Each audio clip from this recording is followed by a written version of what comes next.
All right. So can you tell me a little bit about how you feel about graduating and what some of the challenges you faced to get here?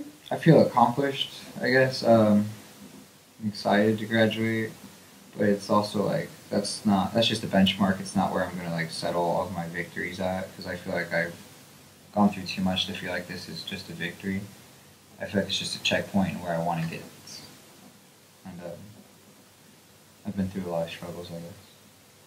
Can you tell us a little bit about some of your struggles? Sure.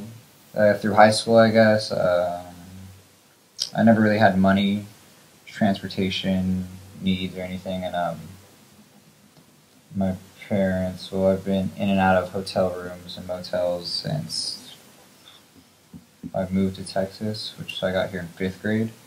What were those challenges that your dad was facing that ended up being your challenges too, and then how do you stay focused on learning?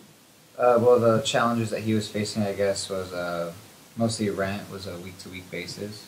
So he had to face a lot of challenges as he was always trying to stay positive, because in that environment, if you let yourself go, like the whole situation goes.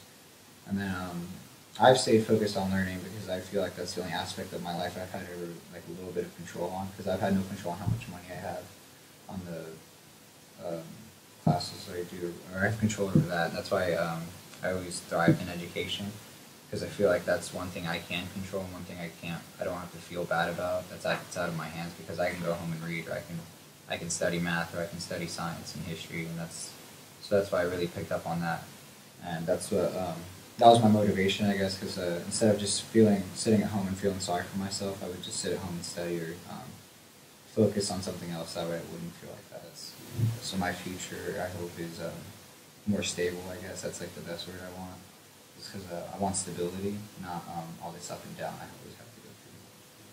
All these hoops I gotta jump through. I don't see myself as an exception to the rule. I think a lot of teachers do things, like the story, like The Blind Side. This is not a Blind Side story. Okay, this is not a situation where Josh is going to be the left tackle for the Baltimore Ravens and that type of thing. This is just trying to help one person, trying to help another person. I mean, clearly Josh has a degree of individual determination. But first generation college students, if you're going to get a kid to go to college, they have to learn to navigate the system. My son Jake has 2 parents that are college graduates. I'm working on my doctorate right now, and I'm an educator, and I sometimes don't understand the system.